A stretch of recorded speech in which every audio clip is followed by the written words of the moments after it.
అయితే గూడు చెదిరిన పక్షులు. చిన్న ప్రార్థన చేసుకుందాం. వాక్యంలోకి వెళ్ళే ముందు చిన్న ప్రార్థన చేసుకుని దేవుని వాక్యంలోకి వెళదాం. పరలోకమందున మా కన్న తండ్రి, గొప్ప దేవ, మీ ఘనమైన నామమునికే స్తుతులు స్తోత్రాలు. ఆశ్చర్యకరుడా మీకే వందనాలు, అద్భుతకరుడా మీకే వందనాలు. జీవము కలిగిన తండ్రి మీకే కృతజ్ఞతాస్తుతులు స్తోత్రాలు, కృతజ్ఞతలయ్యా. ఇదిగో నానాయన ఒక మంచి ఆత్మీయ సందేశం అయా నానాయన నీకు వందనాలు స్తోత్రాలు. నీ ప్రజలైన వారితో పంచుకొని చుండగా వారికి వినగలిగిన చెవి, గ్రహించగలిగిన హృదయాన్ని దయచేయండి. మనోనేత్రులు తెరవండి, గురుడితనాన్ని తీసివేయండి. ఇదిగో నాకును ప్రభా నీ జ్ఞానాన్ని దయచేయండి అయ్యా. నీ జ్ఞానముతో మీరే నాలో ఉండి మాట్లాడమని యేసునామమున అడిగి వేడుకొనుచున్నాము తండ్రి, ఆమేన్. దేవునికి స్తోత్రం, హల్లెలూయా. ప్రియమైన సహోదరి సహోదరులారా, పరిశుద్ధ గ్రంథము నుండి యెషయా గ్రంథం 16వ అధ్యాయము 2వ వచనం చూద్దాం. యెషయా గ్రంథం 16వ అధ్యాయం 2వ వచనం. గూటి నుండి చెదిరి ఇటు అటు ఎగురు పక్షుల వలె అర్నోను రేవుల యొద్ద మోయాబు కుమార్తెలు కనబడుదురు. అర్నోను రేవుల యొద్ద మోయాబు కుమార్తెలు కనబడుదురు. ఎట్లా కనబడతారు? గూడు చెదిరిన పక్షుల వలె అర్నోను రేవుల యొద్ద మోయాబు కుమార్తెలు కనబడతారంట. అంటే మోయాబీలు అంటే లోతు సంతానమైన, అనగా లోతు కుమార్తెల ద్వారా, పెద్ద కుమార్తె ద్వారా వచ్చిన మోయాబీలు వీళ్ళు. ఈ మోయాబీలు ఇశ్రాయేలీలకి గూడు చెదిరిన పక్షుల వలె ఉన్నారు అని యెషయా గారు తన అనుభవంతో ఈ మోయాబీల గురించి చెప్తున్నారు.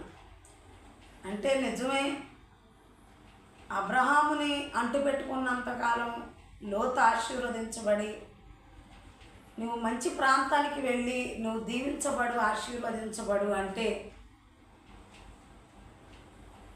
లోతు దేవుణ్ణి హత్తుకుని ఉండాలి, దేవునితోనే నడవాలి అన్న ఆలోచన లేకుండా శరీరానుసారమైన అభివృద్ధి కోసమే చూసి సొదొమ గొమొర్రా పట్టణానికి వెళ్ళాడు. అక్కడికి వెళ్ళిన కాడి నుంచి ఆ ప్రాంతము కుడి ఎడమలు తెలియని ప్రాంతంగా విపరీతమైన పాపము పండిపోయి ఉన్న ప్రాంతములాగా ఉండి, లోతు కుమార్తెలే కానీ భార్య కానీ పాపం ప్రార్థన చేసినట్టుగా అక్కడ కనపడతలేదు, మార్పు చెందినట్టుగా. లోతు వివాహం చేసుకున్నది కూడా మోయాబీలకు చెందిన ఆమెనే అయి ఉండొచ్చు.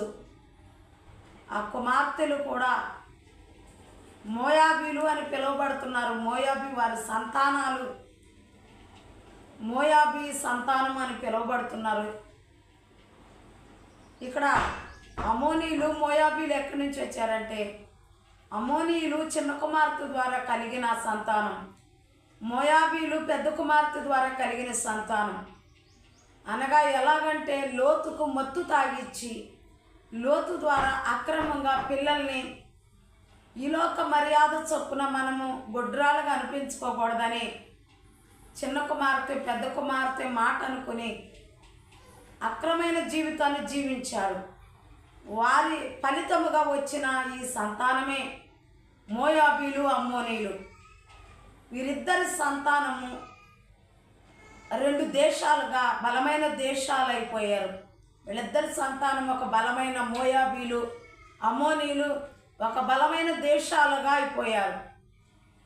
ఆ మోయాబీలు ఇప్పుడు ఇజ్రాయేలీలు ఐగుప్తు నుంచి విడిపించబడే మోషే ద్వారా ఐగుప్తి రాజు చేతిలో నుంచి తన ప్రజల్ని దేవుడు విడిపించి, వారి బాధను వారి వ్యాధను చూచి దేవుడు వారిని విడిపించి తన ప్రియులైన తన బిడ్డలైన వారిని విడిపించి తీసుకొస్తుండగా, అక్కడ మోయాబు గుండా వెళ్ళటానికి వాళ్ళని మార్గం అడిగితే ఎదోము గుండా వెళతామని అడిగితే ఎదోములకు రావద్దన్నారు. ఆ తర్వాత మరి ఇంకా మోయాబీలను అడిగితే వాళ్ళు కూడా రావద్దన్నారు ఆ దేశం గుండా రావటానికి. అర్నోను లోయ పక్కమ్మట వాళ్ళు వచ్చి ఆ మోయాబులోకి కానీ ఎదోములోకి కానీ వెళ్లకుండా అర్నోను అంచుల వరకు వచ్చి ఇశ్రాయేలీయులు ఆగారు. అర్నోను అనగా వడిగా పోవునది నిత్య సింహం. వడిగా పోవునది నిత్య సింహం, ఒక నిత్యమైన సింహం దాని అర్థం అర్నోను. ఆ అర్నోను కూడా దిగారు. వీళ్ళు ఇశ్రాయేలీయులు అర్నోను కాడ దిగేసరికి ఈ మోయాబీలు వాళ్ళు గూడు చెదిరిన పక్షుల వలె అర్నోను యొద్దకు వాళ్ళు వచ్చి గూడు చెదిరిన పక్షులు అర్నోను రేవుల యొద్దకు మోయాబు కుమార్తెలు కనబడుతున్నారంట. మోయాబు కుమార్తెలు ఇక్కడ రూతు కూడా మోయాబీ రాలేదు. మోయాబీ దేశానికే వెళ్ళింది నయోమి. కుమార్తెలు అర్నోను యొద్ద రేవుల యొద్ద మోయాబు కుమార్తెలు కనబడుతున్నారు. ఎందుకంటే ఇశ్రాయేలీనైనా ఈ అమోనీలు మోయాబీలు ఒక చీకటి లోకం. వీళ్ళు ఈ చీకటి లోకంలో ఈ చీకటి ఎప్పుడు అర్నోను లోయల దగ్గర అనగా ఇశ్రాయేలీయులు అక్కడ నివాసం చేస్తున్నారని అక్కడికి వచ్చారని చూచి ఆ చీకటి వెలుగులోకి అనగా వెలుతులు దేవుని చేత నడిపించబడిన ఇశ్రాయేలీయుల యొద్ద రేవుల యొద్ద వీళ్ళు కూడా వాళ్ళ ఆ లోయల కాడ ఆ రేవుల యొద్ద ఇశ్రాయేలీయులు నివసించడం చూచి వీళ్ళు కూడా మోయాబీలు అర్నోను రేవుల యొద్ద మోయాబీ కుమార్తెలు కనబడుతున్నారు గూడు చెదిరిన వారుగా. అంటే వాళ్ళు గృహాలు లేని వారుగా, కుటుంబాల్లో నుంచి వెలివేయబడిన వారుగా, సంతానాల నుంచి వెలివేయబడిన వారుగా, ఒక పొరపాటు చేస్తేనో సంఘంలో పొరపాటు చేస్తేనో ఇంట్లో పొరపాటు చేస్తేనో ఇల్లు వదిలిపెట్టి వెళ్ళిపోతాం, సంఘం వదిలిపెట్టి వెళ్ళిపోతాం, గ్రామం వదిలిపెట్టి వెళ్ళిపోతాం. గూడి చెదిరిన పక్షుల్లాగా అర్నోను లోయల యొద్దకి మోయాబీలు వస్తున్నారు. మోయాబీ కుమార్తెలు, అక్కడ కుమారులు అనబడ్డ కుమార్తెలు, ఈ మోయాబీలు వచ్చి ఇశ్రాయేలీని వివాహం చేసుకుంటానికి చాలా మంది ఇక్కడ కనపడుతున్నారు భక్తులు. దేవునికి స్తోత్రం, హల్లెలూయా. ప్రియమైన సహోదరి సహోదరులారా, ఒకసారి చూద్దాం యెహోషువ గ్రంథం సంఖ్యాకాండంలోకి వెళదాం. సంఖ్యాకాండం 21:13.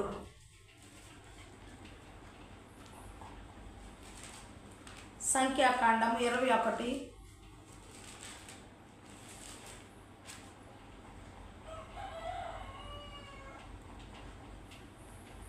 అక్కడ నుండి వారు సాగి అమోరీల పొలిమేరల నుండి వచ్చి ప్రవహించు అరణ్యమందు సంచరించు అర్నోను అద్దరిని దిగిరి.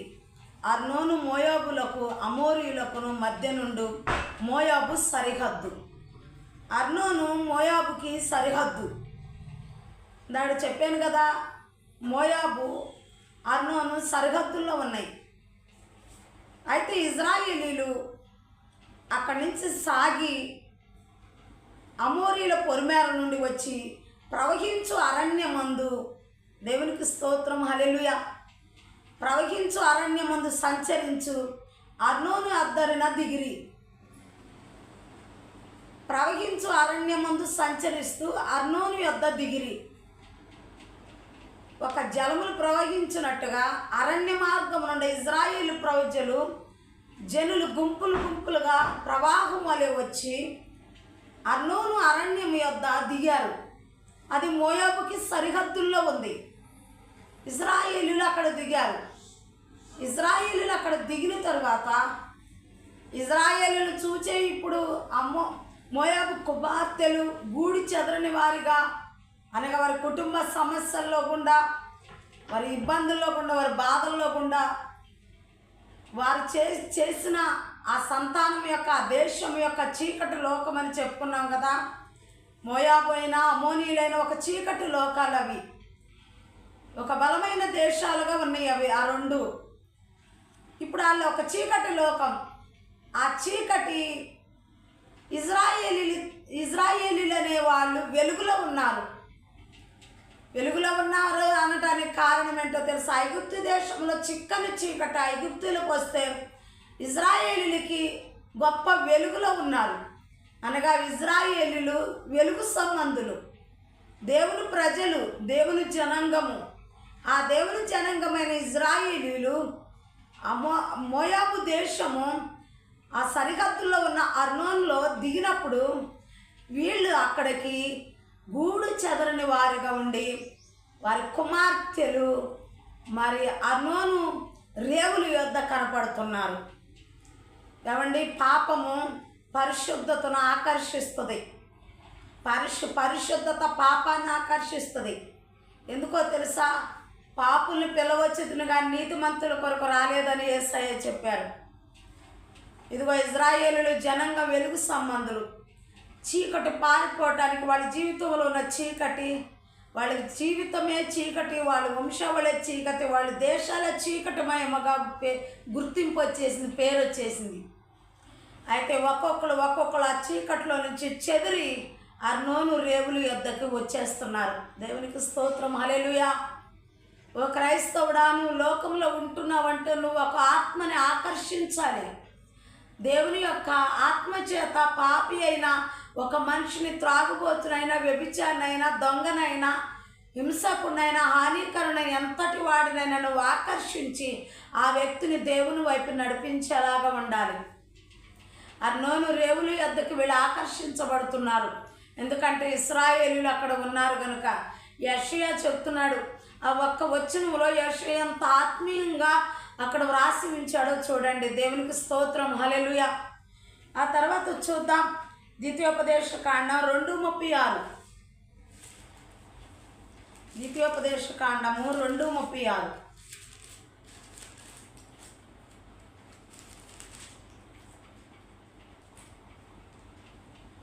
అర్నోను ఏటిలోయ దరినున్న అరోయేరును ఆ ఏటు యొద్దనున్న పురము మొదలుకొని గిలాదు వరకు మనకు అసాధ్యమైన నగరి ఒకటి లేకపోయాను. అన్నీ సాధ్యమైన నగరాలుగా ఉన్నాయి. అర్నోను ఏటులోయ దరునున్న అరోయేరును ఆ ఏటు యొద్దనున్న పురము మొదలుకొని గిలాదు వరకు మనకు అసాధ్యమైన నగరి ఒకటి లేకపోయాను. అన్ని సాధ్యము కలిగిన నగరాలు ఇవన్నీ ఇజ్రాయేలు ప్రజలకు. ఇక్కడ చెప్తున్నారు, ఇవన్నీ మనకి అనుకూలమైన నగరాలు. ఇవన్నీ మనము అర్నోను లోయ అనేది ఇది మనకి అనుకూలమైన నగరము, మనము నివసింపదగిన నగరము. సాధ్యమైనవి అసాధ్యమైనవి ఏవీ లేవు అని మోషే గారు తన ప్రజలు నడిపిస్తూ చెప్తున్నాడు. అయితే మన దేవుడైన యెహోవా అన్నిటిని మనకు అప్పగించాడు. ఈ అర్నోను లోయ కూడా, ఈ రేవులు కూడా ఇజ్రాయేలు ప్రజలకు దేవుడు అప్పగించాడు. తనిచ్చిన అయితే అమ్మోనీయుల దేశమునకైనను ఎబ్బేకు ఏటి లోయలోని ఏ పాత్రమునకైనను ఏ మన్యములో పురములకైనను మన దేవుడైన యెహోవా పోకూడదని చెప్పిన మరి ఏ స్థలమునకైనను నీవు సమీపింపలేదు.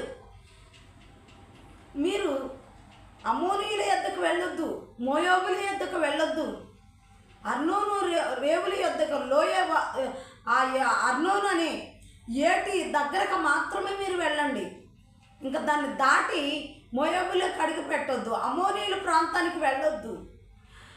వాళ్ళు హేయమైన సంతానము, చీకటి లోకము, పాపపు లోకము, ఒక మరి కఠినమైన దేశాలుగా అవి పేరు పొందినవి. వాటి దగ్గరికి వెళ్ళొద్దని మోషే తన ప్రజలకు చెప్తున్నాడు. అయితే వీళ్ళు వెళ్ళట్లేదు, కానీ ఆ మోయాబీలు అమ్మోనీలే ఆ రేవుల యొద్దకు వచ్చి ఇదిగో పాఠశాలలు పడుతున్నారనమాట. దేవుని పిల్లల దగ్గరకు వచ్చి. దేవునికి స్తోత్రం, హల్లెలూయా, హల్లెలూయా. ప్రియమైన సహోదరి సహోదరులారా, ఒక దేవుడు ఏర్పాటు చేసుకున్న జనాంగం ఎక్కడ ఉన్నా తలగానే ఉంచుతాడండి, తోకగా చేయడండి. తను ఎక్కలేనంత ఎత్తైన కొండపైకి తన ప్రజల్ని ఎక్కించడానికి సిద్ధంగా ఉన్నాడు ఆయన. కానీ నీవే యోగ్యమైన జీవితము జీవించటంలో నీలోనే లోపం కనపడుతుంది. ప్రియమైన సహోదరి సహోదరులారా, దేవునికి స్తోత్రం, హల్లెలూయా. ఇదిగో మరలా చూద్దాం ఒకసారి. అదే ద్వితీయోపదేశకాండము 3:8 కూడా చూద్దాం. 3:8 వచనము. ఆ కాలమున అర్నోను ఏరు మొదలుకొని హెర్మోను కొండ వరకు యోర్దాను అవతలనున్న దేశము అమోరీల 2 రాజుల యొద్ద నుండి పట్టుకొంటివి. ఈ అర్నోను ఏరు మొదలుకొని హెర్మోను కొండ వరకు యొర్దాను అవతలనున్న దేశమును అమోరీల 2 రాజులను కూడా మనం పట్టుకున్నాం. ఎక్కడికి వెళ్ళినా జయం వస్తుంది. హెర్మోను కొండ వరకు మనకు జయం వచ్చింది. హెర్మోను కొండ ఒక దట్టమైన మంచు పట్టే ప్రాంతం. అయితే ఆ ప్రాంతాలన్నీ మనకు దేవుడు ఇచ్చాడు అని నేను పైనుంచి చెప్పారు. మరి 2వ అధ్యాయం 36లో 3వ అధ్యాయం 8వ వచనంలో కూడా ఈ ప్రాంతాలన్నీ దేవుడు మనకిచ్చారు. అర్నోను లోయ ఒక ఒడిగా పోవునది, అది ఎప్పుడు ప్రవహించేది, నిత్యమైన సింహము లాంటిది. అనగా ఒక సింహం ఎప్పుడు ఎలా స్టాండర్డ్గా దాని బలం తగ్గకుండా ఉంటుందో అలాంటి సింహం లాంటిది. అవన్నీ మనకిచ్చారు దేవుడు మనకి ఇచ్చారు అని మరి మోషే గారు తన ప్రజలకు చెప్తున్నారు. దేవునికి స్తోత్రం. అమోరీలు 2 రాజులు కూడా పట్టుకున్నారంట. వీళ్ళు యుద్ధం చేసి ఆ 2 రాజులు కూడా పట్టుకున్నాము. ఇక ఎవరు మనల్ని హాని చేయలేరు. మనము మన దేవునితో నడిచినంతకాలం మనకి ఎక్కడికి వెళ్ళిన జయమేనని మోషే తన ప్రజలకు చెప్తున్నారు. తన ప్రజలకు చెప్తూ చక్కగా ముందుకు సాగుతున్నారు. 12లో కూడా చూద్దాం. అదే అధ్యాయం 12వ వచనంలో కూడా అర్నోను లోయలోనున్న అరోయేరు మొదలుకొని గిలాదు మన్యములో సగం మనము అప్పుడు స్వాధీనపరచుకున్న దేశమునకును వచ్చితిమి. దేవునికి స్తోత్రం. దేశమును దాని పురములను రూబేనీలకును గాదీలకును ఇచ్చితిని. మోషే గారు అన్నారు, ఇది రూబేనీలకి గాదీలకి స్వాధీనం పరిచాను నేను. అర్నోను లోయనున్న అరోయేరు మొదలుకొని గిలాదు వరకు సగభాగము రూబేనీలకి గాదీలకి ఇచ్చాను అని చెప్తున్నారు. దేవునికి స్తోత్రం. హల్లెలూయా. ఇది మనదే, మనం ఇచ్చినదే, మన ప్రజలది, మనం జయించింది మనదే. అయితే మన దాన్ని మనం పోగొట్టకుండా ఉండటానికి ప్రజలకు దేవుడైన యెహోవా చేత, అనగా దేవుడైన యెహోవా మోషే చేత తన ప్రజలకు తెలియపరుస్తున్నాడు. దేవునికి స్తోత్రం. హల్లెలూయా. ఇది మనం స్వాధీనం చేసుకున్నాం. ఈ 2 గోత్రాలకు ఇచ్చాం. గాదీలకి రూబేనీలకి ఇచ్చాం. ఇది దేవునికి స్తోత్రం. హల్లెలూయా. గాదీలనగా ఇదిగో ఇజ్రాయేలు సంతానములో గాదు అనే ఒక కుమారుడు ఉన్నాడు, రూబేన్ అనే పెద్ద కుమారుడు. వారి సంతానానికి ఇచ్చింది ఇది. దేవునికి స్తోత్రం. హల్లెలూయా. ప్రియమైన సహోదరి సహోదరులారా, ఇది మనదే. ఈ మనదాని దగ్గరికి ఇదిగో ఆ ఏరు దగ్గరికి, అర్నోను లోయ దగ్గరికి, రేవుల దగ్గరికి మోయాబు కుమార్తెలు గూడు చెదరిన వారుగా వస్తున్నారు. గూడు చెదరు ఎంతటి వారైనా దేవుని పిల్లల దగ్గరికి రావాల్సిందే, దేవుని దగ్గరికి రావాల్సిందేనండి. ఎంత పాపములో ఉన్న, చీకటిలో ఉన్న, భయంకరమైన దేశాలైన నిజమైన దేవుణ్ణి నమ్ముకోవాల్సిందే. దేవునికి స్తోత్రం. హల్లెలూయా. హల్లెలూయా. యెహోషువ గ్రంథంలో కూడా చెప్తున్నాడు. 13వ అధ్యాయం, యెహోషువ గ్రంథం 13వ అధ్యాయం, యెహోషువ గ్రంథం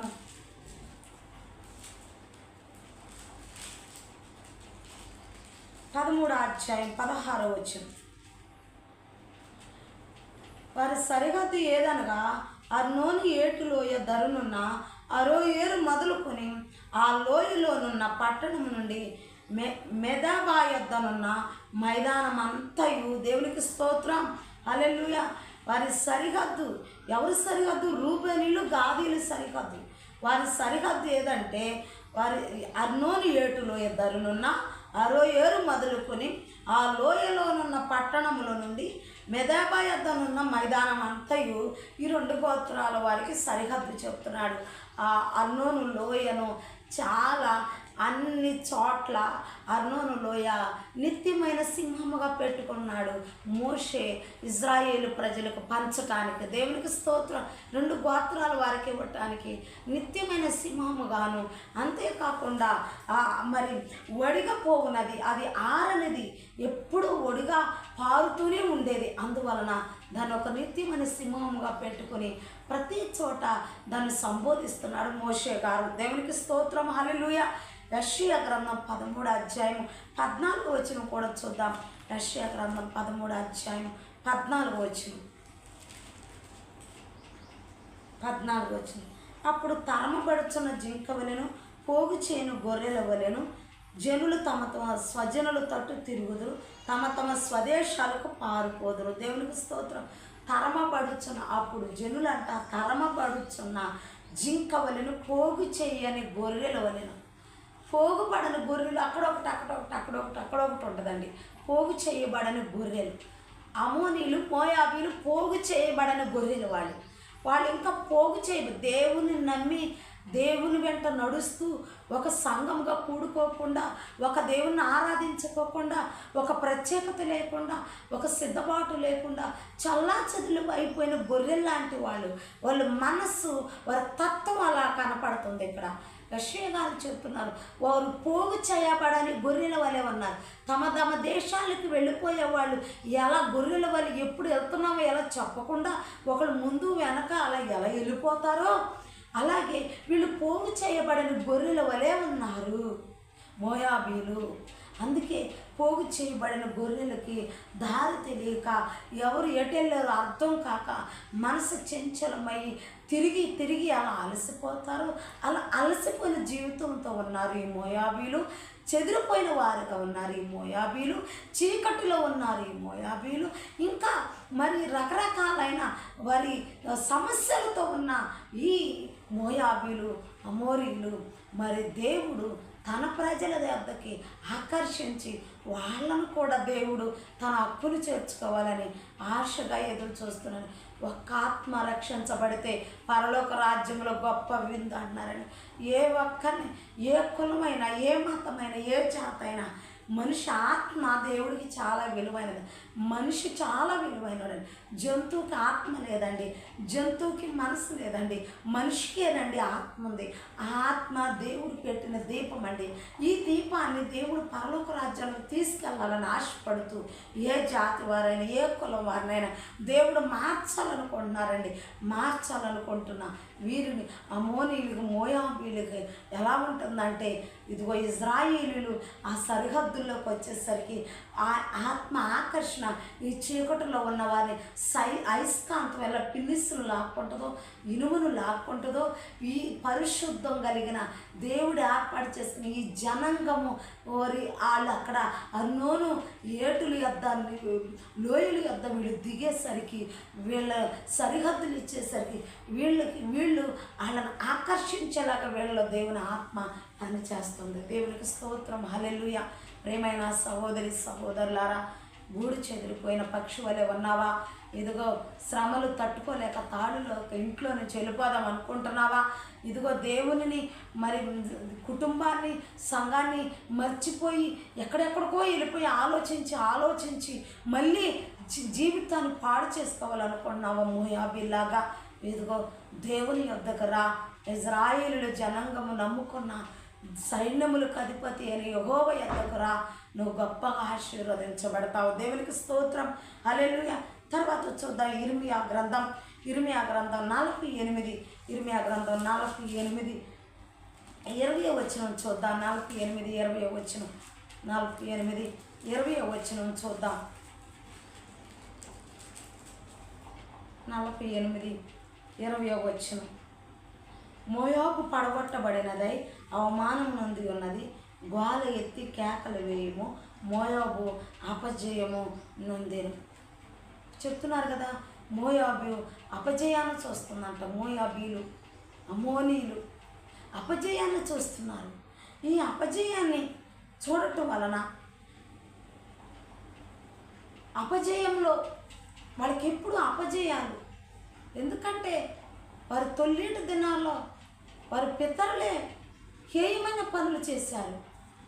వారి పితరులే దేవుని విసర్జించారు, లోకాన్ని ప్రేమించారు, లోక ఆశలు ప్రేమించారు, లోక మర్యాదలు ప్రేమించారు తప్ప దేవుని ప్రేమించారు. దేవునికి ఇంపార్టెంట్ ఇవ్వాల, లోకానికి, లోక మర్యాదలకు ఇంపార్టెంట్ ఇచ్చారు. అందువలన వీళ్ళు ఎలా ఉన్నారంటే పడగొట్టబడిన వారై అవమానమునందిన ఉన్నారు, గోల ఎత్తి కేకలు వేసేవారుగా ఉన్నారు ఈ మోయాబీలు, అమోనీలు. ప్రియమైన సహోదరి సహోదరు, ఇలాంటి స్థితిలో ఉన్న వీరు ఎక్కడికి రావాలనిపిస్తుందంటే ఎవరికొకరికి చెప్పుకొని ఈ గోల ఎత్తి అనుభవంలో నుంచి బయటకు వద్దాం, ఈ గూడి చెదిరిన అనుభవంలో నుంచి బయటకు వద్దాం. అంతేకాకుండా పడగొట్టబడిన జీవితాల్లో నుంచి కట్టుకునేలాగా కట్టబడేలాగా మన జీవితాలను మనం కట్టుకుందాము అని ఇదిగో అర్నోను రేవుల యొద్దకు మోయోబు కుమార్తెలు వస్తున్నారని యెషయా గారు చెప్తున్నారు. దేవునికి స్తోత్రం, హల్లెలూయా. ప్రియమైన సహోదరి సహోదరులారా, పడగొట్టబడ్డావా, శిథిలమైపోయావా, ఇదిగో జీవితం పాడైపోయింది అనుకుంటున్నావా, వ్యర్థమైపోయింది అనుకుంటున్నావా, దేవుడు నిన్ను మళ్ళీ కట్టాలనుకుంటున్నాడు, దేవుడు నిన్ను మరలా కాపాడాలనుకుంటున్నాడు, దేవుడు మరలా నిన్ను లేవనెత్తాలనుకుంటున్నాడు. ప్రియమైన సహోదరి సహోదరులారా, దేవునికి స్తోత్రం, హల్లెలూయా. ప్రియమైన దేవుని బిడ్డలారా, దేవుని వాక్యం ఎంత చక్కగా చెబుతుందో. న్యాయాధిపతుల గ్రంథంలో కూడా వెళ్దాం. 11వ అధ్యాయం, న్యాయాధిపతులు 11వ అధ్యాయం, న్యాయాధిపతులు 11వ అధ్యాయం, 11వ అధ్యాయం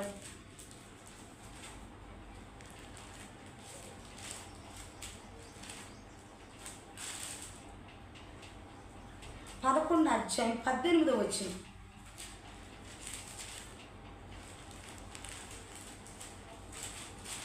11వ అధ్యాయము 18వ వచనం.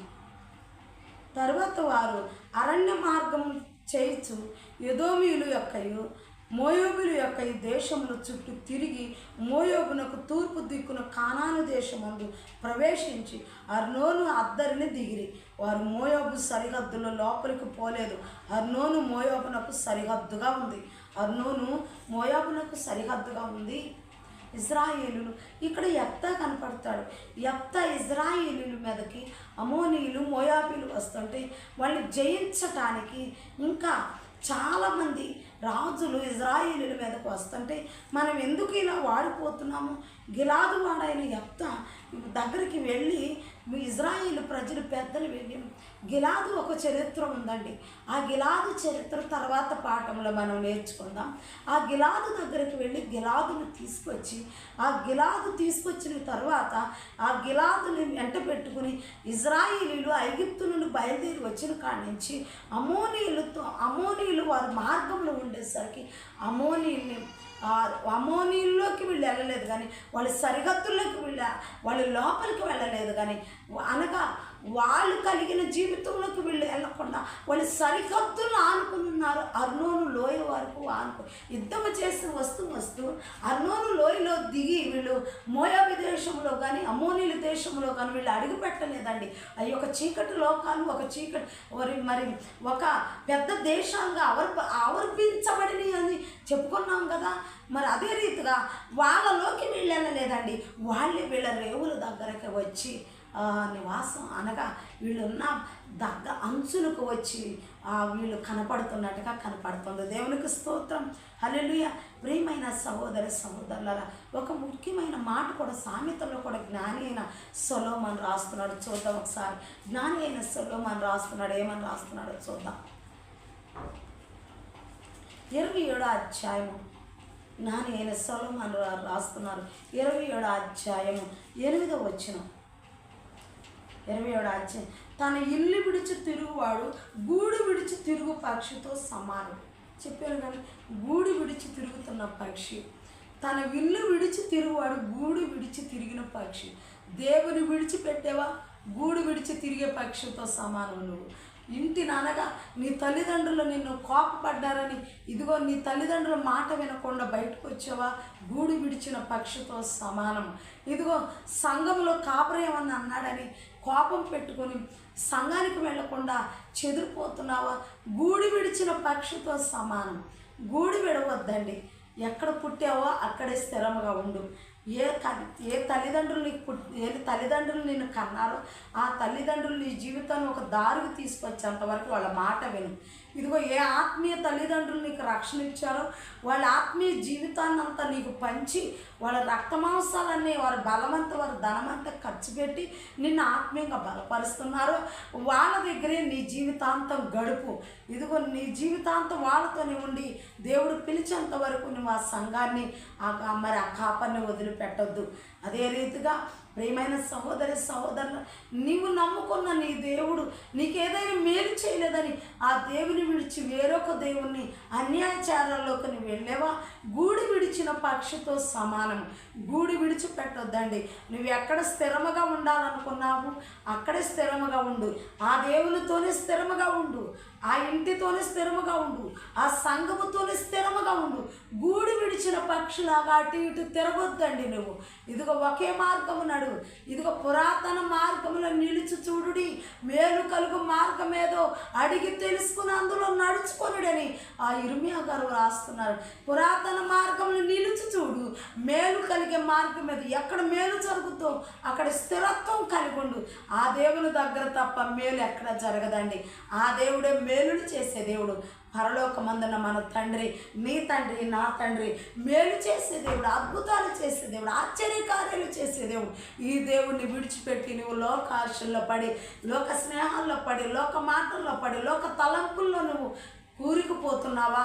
ఇదిగో ప్రియమైన సహోదరి సహోదర, ఆ లోకాన్ని విడిచిపెట్టి దేవునితో అంట కట్టబడి ఉండు.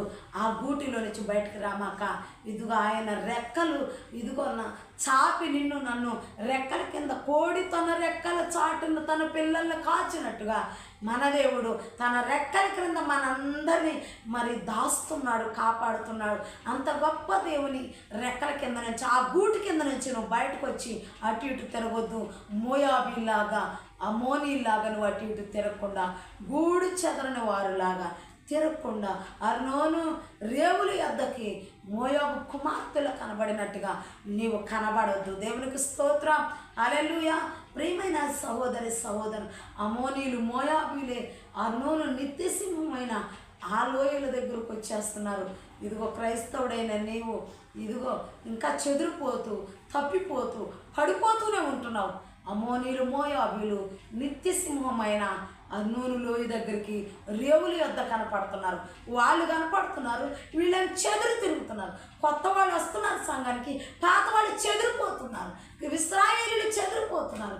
కొత్త వాళ్ళు మోయాబీలు అమ్మోనీలు వచ్చి స్థిరపడుతున్నారు. నిత్యమైన సింహం అనే అర్నోను లోయ దగ్గర, అర్నోను అనుభవం దగ్గర స్థిరపడుతున్నారు. దేవునికి స్తోత్రం, హల్లెలూయా. దేవుడి ఇటు వాక్యాన్ని దీవించి ఆశీర్వదించునుగాక. చిన్న ప్రార్థన చేసుకుందాం. పరలోకమందున మా కన్న తండ్రి, గొప్ప దేవ, మీ ఘనమైన నామనికి స్తుతులు, స్తోత్ర, కృతజ్ఞత, స్తోత్ర. నీ బిడ్డలను ఆశీర్వదించండి, దీవించండి. ఈ వాక్యం విన్న ప్రతి బిడ్డ ప్రవ్వా వారి జీవితాన్ని ప్రవ్వా అయా కట్టుకుని స్థిరపరచుకుని అయానికి వందనాలు, స్తోత్రాలు. అయా గూడి చెదిరిన వారుగా ఉండకుండా అయా గూటిలో ఉండి నీ రెక్కల నీడన భద్రం ఉండే కృపను దాయిచ్చాం. ఈ వాక్యం వారిలో కార్యరూపం దాల్చే కృపను దాయిచ్యమని వాక్యం వింటున్న ప్రియ సహోదరి సహోదరు